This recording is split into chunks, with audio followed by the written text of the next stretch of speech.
If you get to find out the person that infected you, would you be able to forgive them? I'm going to be mad. I will change for Do you know if you have unintentionally infected anyone with HIV? What made you go and undergo the test? Have you ever had sex with someone who does not know you're living with HIV? Can you remember any scenario that has made you pour out tears? Since you knew your status, has anybody walk up to you that they want to pay you to affect somebody else? Yellow foul. After a wonderful session talking to you, I want to ask if you'll be comfortable revealing your identity to us.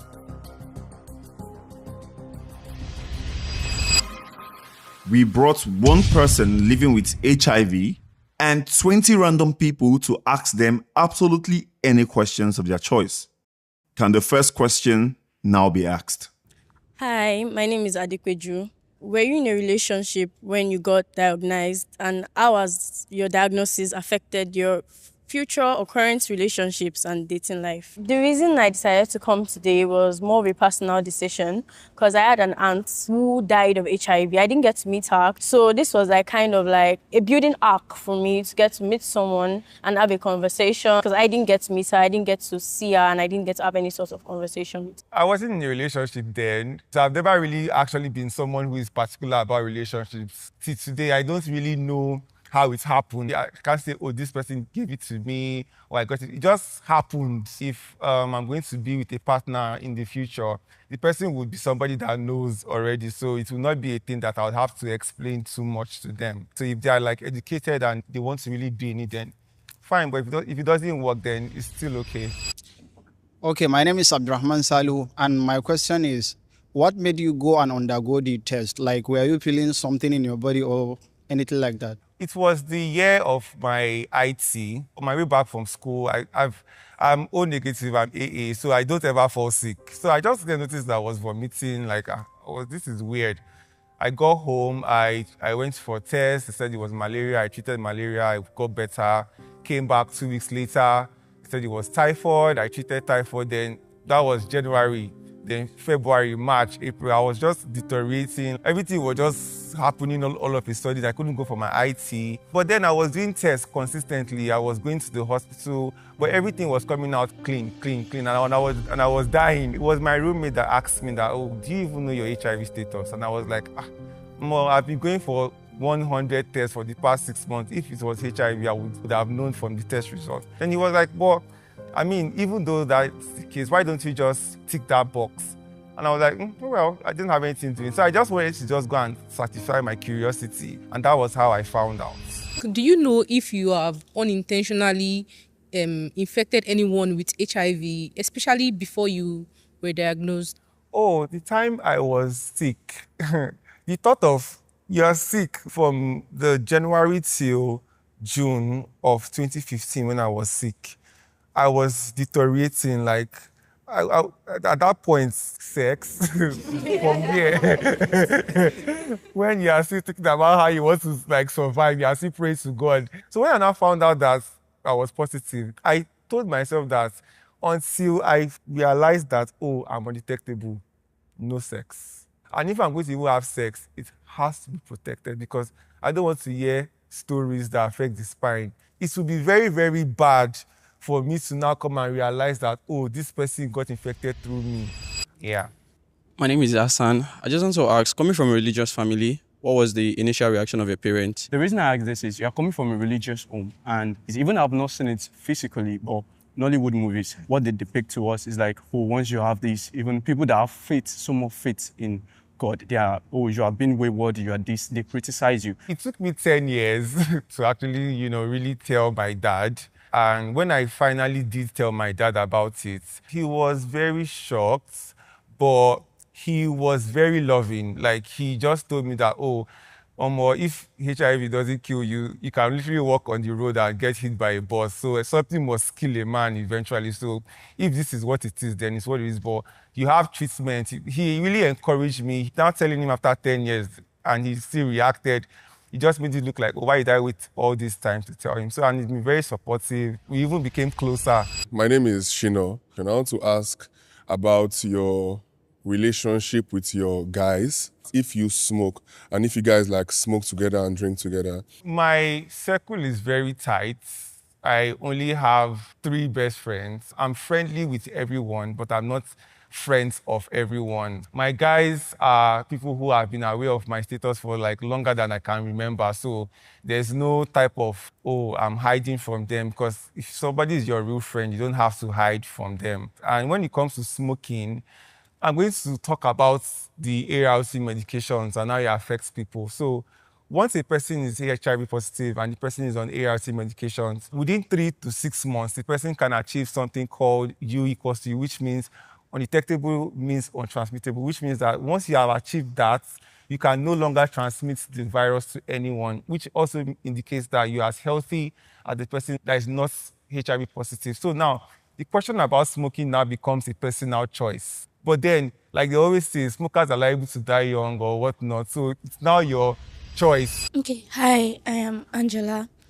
I just wanted to ask how life had been after your diagnosis, therefore, like the first 6 months to a year. The first 6 months was a healing journey. It wasn't easy because where I was getting medications from then was this local hospital. The stigma rate was so high. They would line you guys up at the heart clinic, call you guys by your name, make you guys feel like HIV people, they are there. The healthcare providers themselves, there was this one time I went there, I needed to just cover my face that day because I didn't want her to just get me. And she was like, who are you? You can't enter. And I'm the one, I come here every time to get my medication. She was like, so why are you coming? I'm like, I don't want to. Like, I had to make up something. She was like, no. And then I had to take off the mask. And they're like, okay, look at me. And she was like, it's not a death sentence. That is why you were trying to now give me one kind of love. So I had to just say, okay, let me just enter inside. And then you get inside, the doctor will now start giving you Bible, telling you all the possible things that you've done in your whole life that brought you here. And then you have to listen to all of that, because if you don't do that, you are not getting your medications. I started reading about the rights of person living with HIV, because even my cousin was threatening me that if I didn't tell one of my siblings, she was going to do it for me, and she did. My sister called me like, this is what I heard, though. I had to lie because I wasn't ready to like tell anyone that time. Until I now threatened her that, if you disclose my status without my consent, you can lose your license and go to prison. Then she understood that, I now know my rights, and then that was how it stopped. But for those first 6 months, it was not funny because I had to deal with all those healthcare worker drama, people, and, trying to like understand that this is my new reality. Pause. We have 28 days left to the end of this year, and we're trying to hit 350,000 subscribers before the end of this year. You guys, please help us achieve this goal. It just takes you a second to hit the subscribe button. Like the video as well. Now, let's get back into the show. My name is Victoria. Can you remember any scenario that has made you go back to the house, to a quiet place, and like pour out tears? Yeah. Yes. For someone that has been in the medical line and have been with these people, have to attend to them emotionally, psychologically, and I just wanted to see more from someone that is actually free, someone that has come out to tell the world that, okay, I'm dealing with this and I'm cool. When I first started taking medications, I was, like I said before, I was sick for 6 months of the year. So, healing is not a thing that will just happen overnight. A friend of mine came to visit my roommates in this hostel, and when he saw me, he was like, what's wrong with you? Like, why do you look like this? I was like, I was sick for a while, but I'm better now. So he was like, just tell me what's the nature of your sickness. I just clocked that this guy wanted more information, and I was like, no, I'm fine, I'm okay, I'm chill, I'm good. So he was like, okay, no, well. So when he left, my roommates were like, this conversation is going to come out somewhere. I was like, oh no, just forget about it. So 2 days later, a friend of mine called me from school, from another faculty, like, are you okay? Are you okay? I'm like, I'm fine. He was like, please let me see your face. You switched to video. I was like, I'm okay, what's going on? You're like, he's hearing in worry that I'm about to die, that I have AIDS. I'm like, but I'm here, like, I'm talking to you, like, don't I sound fine? You're like, you should just be careful that people are saying things. I just forgot about the conversation. Then that weekend was my roommate's elder sister's wedding. So one of my friends came and sat next to me, just the way you're all sitting behind me. Like, a lot of my friends were there too. So he was like, what's up now? Like, oh, I'm cool. Like, oh, I heard you were sick. And or like, oh, yeah, I was, but I'm getting better. So he was not like, no, now I heard that it's that sickness that if you don't take your drugs, you die. Like that one that you'll be sick for the rest of your life. And then he was amplifying his voice. So everybody was now looking at him like, oh, he's like, because the gist was still spreading before that, oh, I was about to die. So then when they saw me, and then he was now like amplifying it so that everybody, and I was like, why the f are you doing this? Like, why are you asking me this? Like, he was like, no, don't worry, just be taking your money, you won't die. I'm like, Everybody was now giving me what type of distance. I got up that day from the wedding because I didn't want to cause a scene. And I went back home that day. I cried, like, I tried to, like, I wanted to, like, hang myself that because I felt like, oh, there's, like, nothing to live for anymore. Because if the people that are supposed to be my friends, that were supposed to, like, protect me, are, like, stigmatizing me in public, then I really don't have any hope. So, yeah, that was the moment that I really, really, really cried. I'm Adi George. So I want to ask, that night, yes, okay, did you go through any therapy to eventually make you feel okay about it? So I feel like I'm my own therapist. Because after that night, I had to, like, while I was in the process of trying to, like, hang myself and, end it all, I was now asking myself at that same moment that if I do this and I go, that means everybody that has something to say about me would win. And I knew that I had some fights left in me. So that was the night I decided that, you know what, this HIV, I'm going to, like, win. I'm going to win this battle.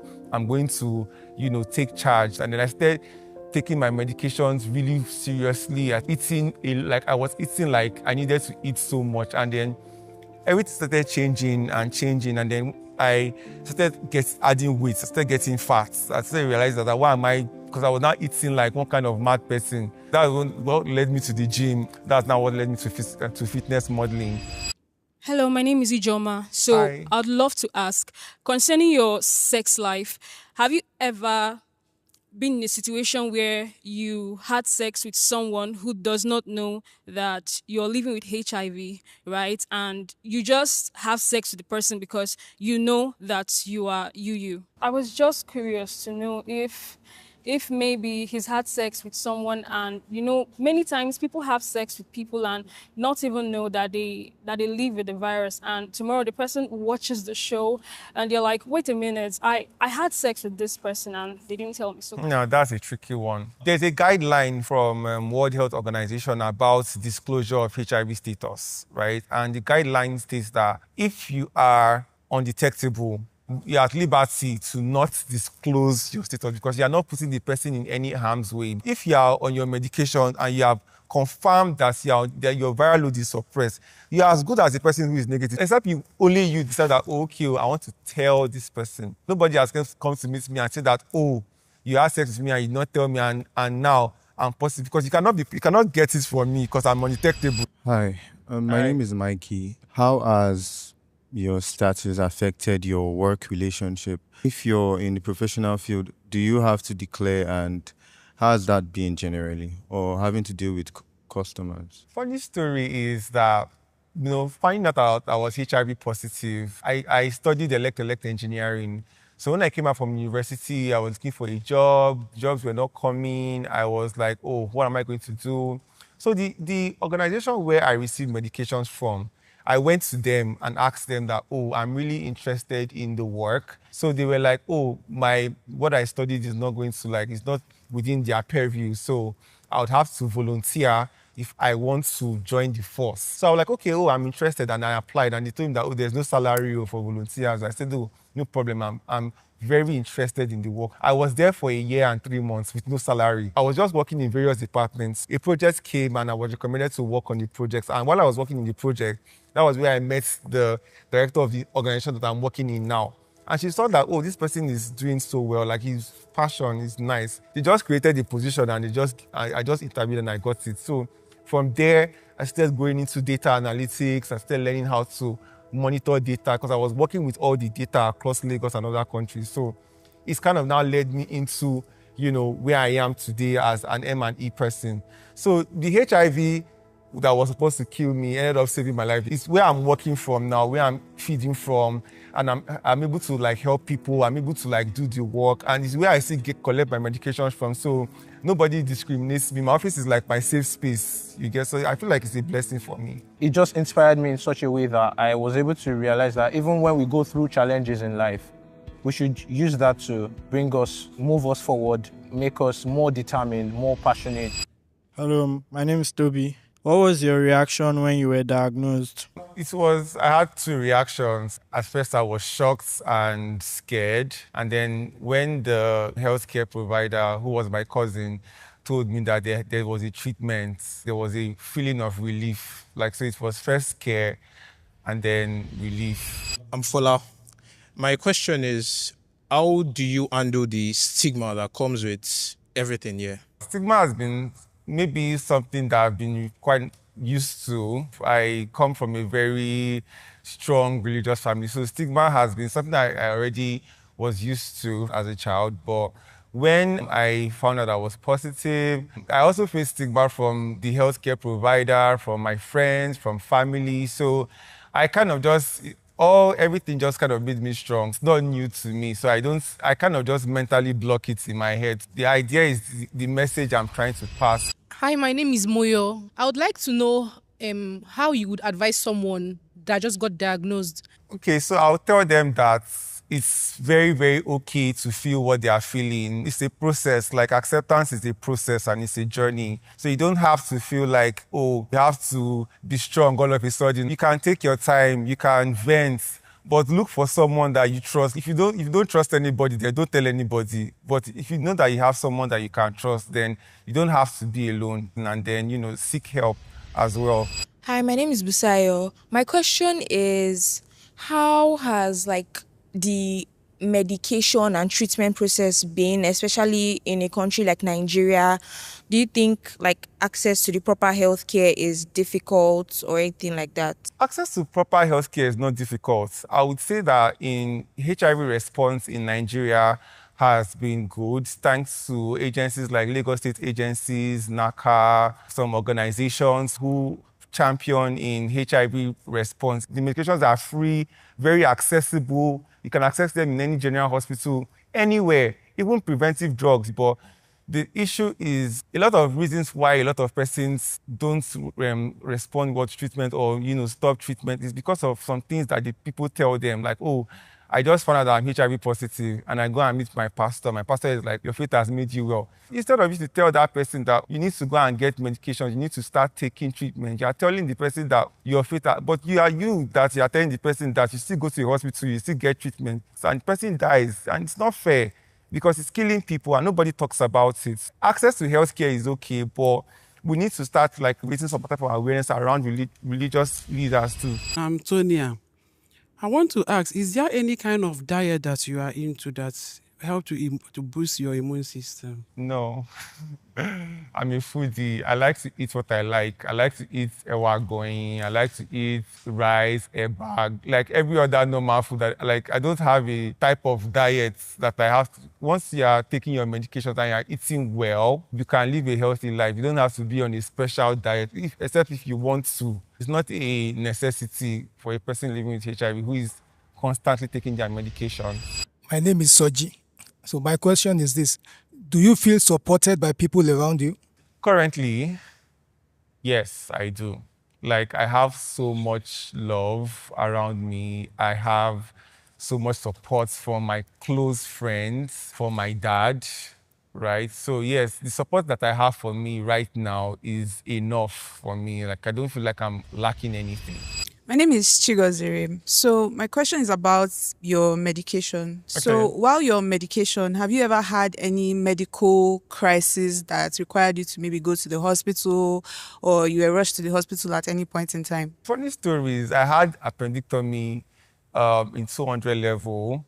I had to go under the knife. All the time that I've had medical emergencies was the time before I found out I was positive, and of course the time I was sick. When I found out that I was positive, from that 2015 till now, I've not ever been in a weird situation, except maybe if I had an accident on the road or something. But yes, I fall sick, I get typhoid, I get malaria like every other person. I know well enough to take care of myself. So I've gotten like typhoid vaccine, COVID vaccine. I always make sure that once there's a new vaccine coming up, I'm always like there to get, because yes, I'm positive, but I'm trying to stay healthy and look hot and look fine.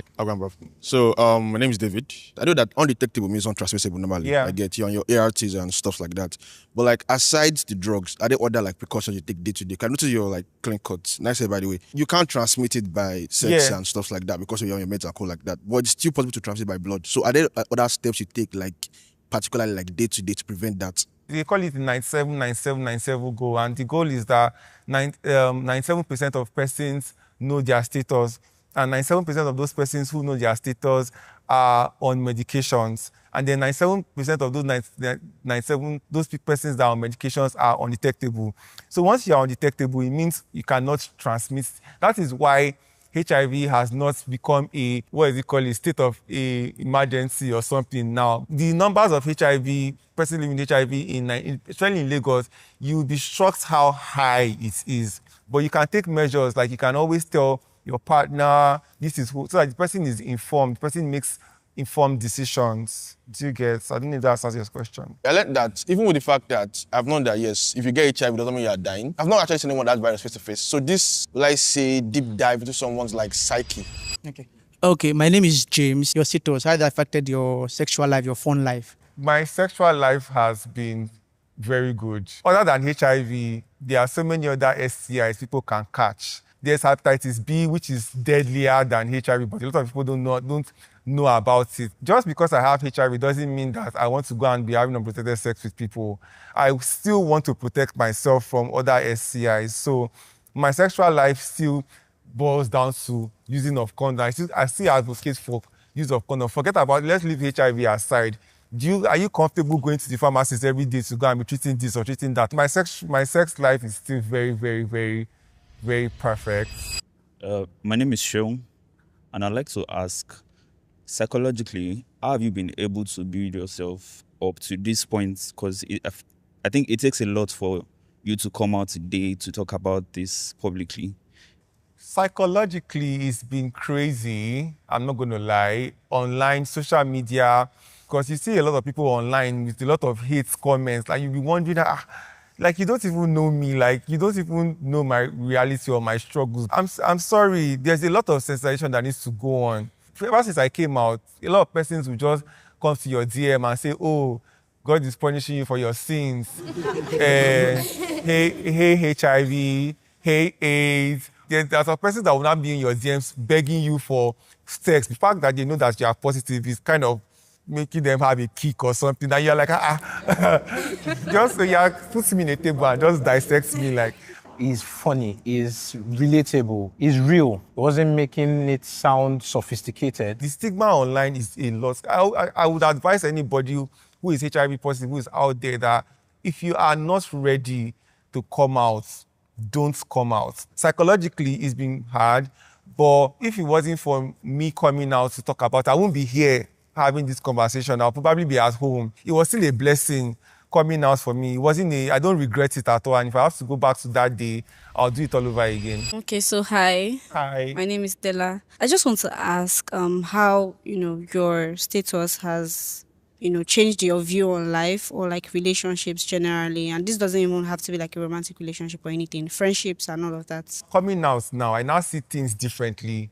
I see everything in its own purest color. It used to be black and white for me, but now it's like I see people in different lights. I now learn to no longer expect too much from people. Like, I don't expect you to like me. I don't expect you to hate me. Like, I expect you to see me the way you want to see me, because your perception of me is not something that I can control. I can't change it, so why fight it?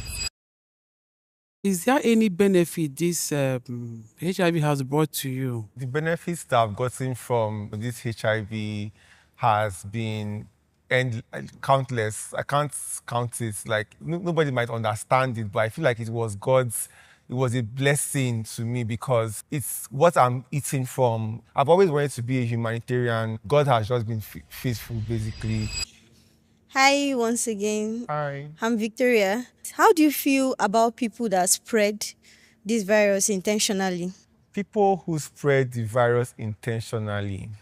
Well, I cannot say I've ever met someone who I know particularly that spreads the virus intentionally, because like I always say, for you to be able to spread the virus, you also have to be putting yourself in danger first. So it's now left to you to decide that is spreading the virus what's putting my life in danger for? Why go through all that stress? Like, is killing people really that important to you? Like, can't you just live your life? Like, why is it so important to spread it when you can just take care of yourself and live your life? If they catch you, well, What do you think when you think about the person you were before your diagnosis? What part of you died, and what part of you survived? before my diagnosis, I used to be this very timid person. If I never became positive, I would have never been able to be strong enough to be able to sit and talk to people, because I was a very, very, if you are talking to me, my head is on the floor. I don't always look at people in their face when I talk to them. After finding out, having to do with all the stigma, everything that I had to go through with people and all of that, it kind of made me stronger. It kind of made me bolder, like bold enough to be able to like stand on my own ground. So yes, what died in me then was my timid self, and what awakened is the me that is here now. All right. So, if you plan to have kids in the future, what part of explaining your HIV status to your partner or your potential partner is the hardest for you? For starters, you have to ask me what my opinion is about childbearing. And it's simple, it's very simple. Whether or not I give birth to children, it's not going to stop the world from reproducing. Hundreds and millions of babies are being born right now as we are speaking. And if I'm going to even have a child, I would not prefer to have a biological child. I would want to have a child that I adopted. Whether or not they look like you or not, that person is still like a new personality entirely. If by chance I say, oh, I want to have a child by biologically, of course, you have to tell your partner. You can't just like not tell them. Hello. Hi. If you get to find out the person that infected you, would you be able to forgive them? Oh, well. I've never really thought about it before. So if I find out the person that infected me, I'm going to have the same feeling I had when I found out that I was positive. I'm going to be mad. I'm not going to lie. Like, if I sit here and say that, I'm going to be, I forgive you. No. I'm going to change jam for sharp, because what the That was a very real statement to me, because that person changed his trajectory in life. That person made his path different, because if not for that person, they wouldn't be here right now. If I was in his place too, that would be my reaction. I would change it for the person. Like, first off, before we clear any other thing. But still, it will all depend on how I found out. If maybe the person comes to me to tell me, I will be mad, but I will be forgiving. So I will give grace in that situation. But if I now stumble into it, like maybe I just go and casually find out from somewhere that the person did it intentionally, oh well, let's leave that topic for another day. You mentioned you've been diagnosed for 10 years. Yeah. So how would you say the society perceives people living with HIV 10 years ago compared to now? And what type of emotional support do you think the society and individuals can give to people living with HIV? 10 years ago and currently, I think that there has been an increase in uptake of medications, HIV support programs, and HIV awareness and all. And I would give a very, very big kudos to organizations who have been championing HIV/AIDS action in Lagos, Nigeria, because they are really trying. However, I feel like there's still a lot of things that needs to be put in place. Like, for instance, if you go for an outreach, they'll tell you, for you to contract HIV, a person that is HIV positive sleeps with a person that is HIV negative. That's what we all know. But what if that person was undetectable? The way we tell people about the most of transmission, they need to revise it. Tell them, give them the right information. Tell them that, a person that does not know their status or is not on medications is a person that can infect someone else, because that is the truth. There are so many women who are HIV positive, who are giving birth to HIV negative children because of how medicine has advanced. But they don't tell people this, they don't tell people enough. That's why people, once a guy just hears that, oh, my babe has HIV, a ray, or if the guy, or if the girl just find out that, my guy is positive, she'll start having a panic attack. So it's people need to like be educated that, oh, there's medication, it's free. They need to really educate people that, oh, people who are also affected, though, they can be on medication and they don't put you at risk if they are on their medication. You can have sex with them, you can marry them, you can live with them. You don't have to be scared. Okay, I am Abdurrahman Salu again. My question is, do you have like a community or a support group where you will support each other or like motivate each other to take care of themselves? Yes, of course. We're not islands. We have a community where we come, we talk about our experiences. The amount of persons living with HIV in Lagos is a lot. People have their communities, their safe spaces where they go and talk about their experience. So yes, I have that support group system, and it's been really helpful for me. Okay, my name is James. Since you knew your status, has anybody walk up to you that they want to pay you to affect somebody else? Yeah, it's not possible. Yellow foul. Pay me. The heart of man is desperately wicked, and people can go to any length to pay back someone they really hate, like their ex. It's possible, yeah, but if I give you bill, the whole world, like all the whole amount of money you want to give me in this world will not be enough, because what you're asking me to do is put myself at risk first because you want me to infect somebody. Why don't you go and get infected? Why are you involving me? What it concern me? Do you believe that God can heal you? I mean, make you whole? So I believe that God has already healed me and already made me whole.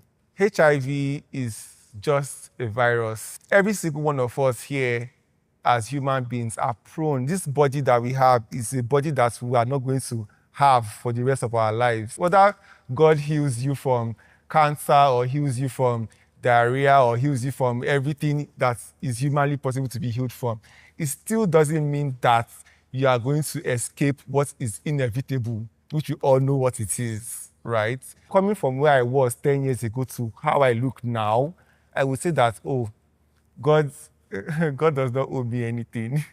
There are so many areas where I hear people say that God healed them and they stop taking their medications. You see those people still falling sick. So in as much as we believe that God heals us, we should do what we are supposed to do as humans to still take our medications. Hi, I would like to ask about the financial impact of your medications and how has it been? There is no financial impact on the medications are free. And that is why it pains me when I hear somebody, oh, person died of AIDS because the person was not taking. What? It's not drugs for cancer or drugs for diabetes that you have to pay money monthly. But these medications are free. Like, they are free. You can go to any general hospital, go anywhere, they are free. So there's no excuse, there's no financial burden on you for being a person living with HIV. There are so many funding to ensure that person living with HIV still keep getting free medications all over the world. Okay, so this is Shino again. So after a wonderful session talking to you, I want to ask if you'll be comfortable revealing your identity to us. Before encore, don't you guys want to see my face? Yes, I'll be comfortable, obviously. You can take it off. Oh, fuck. Finally. Yes. I've wanted to reveal my identity from the start. I don't have anybody that I'm hiding from or I'm ashamed of. Him being able to reveal himself to us shows how much he has grown as a person and accepted the kind of person he is right now, and being able to advocate for people out there that are experiencing the same thing. Hello everyone, my name is Iyode Odezi Jones. I am a person living with HIV.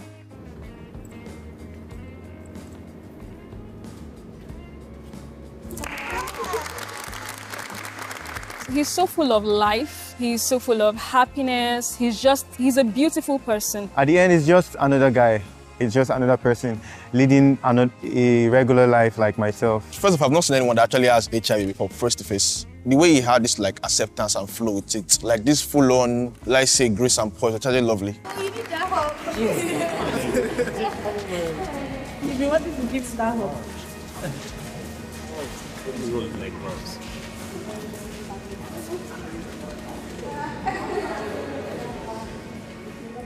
I was expecting a lot of stigma. I'm shocked because it looked like everybody was well informed. The energy I got was very good and it was really impressive. I think it's very, very important we have conversations like this. This was very, very eye-opening. Everything he said just broadened my knowledge about the whole idea of HIV. With or without it, life goes on. It is not a death sentence. He came off as a strong-willed person who has moved past the pity stage, and now he is focused on the mission to empower more people to fight the psychological trauma that HIV brings. So now I'm inspired by him and his story. I'd like to say a big thank you to the management. What you guys are doing is good work. You guys are opening the way for people to have these conversations and it's good. So just keep it up, crews.